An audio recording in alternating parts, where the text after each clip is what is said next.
Hi, welcome to Makeup Monday. I'm Jim with Amy Sews, and today I thought I'd share with you a serger technique that you can do at home on any basic three-thread serger. You don't need the fanciest machine on the market, the best serger out there. All it takes is basic three-thread serger and some fancy threads. So I'm going to switch this over to the serger cam. So basically, I have my serger set up for a traditional three-thread overlock stitch, regular thread in my needle, and I have, on this case, what's called spaghetti thread that I put in the upper and lower looper. It's a heavier, almost like a cord type of thread, something you can't put easily into the eye of a needle, but it works great in your loopers. And I just selected a basic three-thread overlock stitch on my serger. I did lighten up on the upper and lower looper tensions just a little bit because it is a thicker thread. So all you have to do is just basically put your foot in the foot and sew, because we're serging on air. And what I like about this serger is I can put my hand through the open arm of it, so I can actually feed it through with two hands. And in just a few moments, I created a braid, like a little chain there that I can use to do some couching with on a project. But in this case, I would like it more like a cord. So I'm going to actually put it under my foot again. This time I'm going to serge right over it. My blade is disengaged, so there's no chance of me cutting any of the threads that I'm serging. And you just kind of pull along. And by serging it a second time, I got a much thicker cord. And again, you want more, just put, and I'm using a basic serger foot, nothing fancy. And I'm just guiding it right along the side of the foot, and it's serging itself right into place. All the threads now are being looped over the previous stitching to create a really unique kind of cord. So again, I can go over this as many times as I want. I've only done this 3 times, and you can see I got a really nice thick kind of braided effect here that if I wanted to, I can go to my sewing machine and then couch it on to my project if I wanted to do any kind of texturizing effect. And you can, like I said, you can use that spaghetti thread or something thicker like this thread, or a pearl crown rayon that you could put in your upper and lower looper and do your decorative serging with that. Now this one, since it is much thicker than the spaghetti thread, it fills up a little faster, and it came up with this really kind of cool like shaded braid. This was only done 1 time.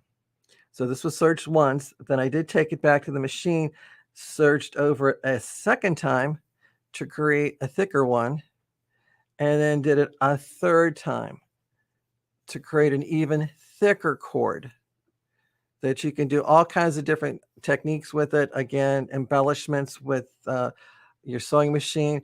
And actually, in a couple of weeks, I'm going to show you a little technique on how you can actually do more with these kind of braids that you can make by yourself with a basic 3-thread overlock. But you know, like quite often when you're on watching those infomercials, they always say, "But wait, there's more." In this case, there is, because we went with a heavier thread. But what if you put something in finer, like metallic, which is a thread that a lot of us may be afraid to even think about putting in our serger? Well, I'm not afraid to use it. So I basically set up my serger to do the same setup, and everything was the same on the serger, except I just put metallic thread in the needle upper and lower loopers and serged on air the first time around. And what you get with the gold metallic thread is now a gold chain that looks kind of like a fine piece of jewelry. So this was done with just those 3 threads, basic overlock stitch on my serger. That was sewn over by itself just 1 time, and it makes a very nice, fine, light, delicate chain. If you take it through and serge over it, you can have a little thicker chain. Got the time to do a 3rd row, even thicker yet, to the point where you can do it 4 times to make a heavier gold cord. And I even tried it just to see what it would look like. And I did a short sample of having it done 5 times.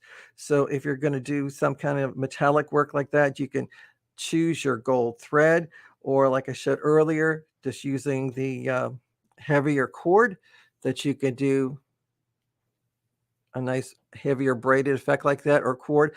Something like this will be really good too if you were doing, let's say, a sweatshirt or a hoodie, and you were having a draw cord and you couldn't find a draw cord in a color that you would like. Now you can create your own, and it's more of a designer cord that you're going to be inserting into your garment, which makes it very unique.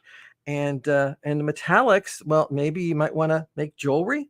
So I thought I'd share with you that. So here's like the time where I just serged over it just once, which made a very fine kind of gold metallic chain.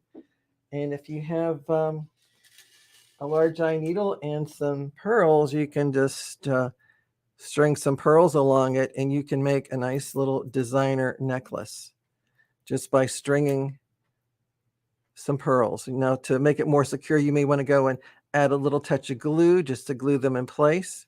But you can make a really nice designer necklace with just a couple spools of thread, some pearls, and a good serger. So I hope you like that technique. If you kind of thought it was neat the way we were playing with this, if you go to amysews.com, you could sign up for our serger box, where we are on every other month showing different techniques or projects we're working on. And actually one coming up is just techniques, from a Chanel braid to a classic beaded effect that Amy has.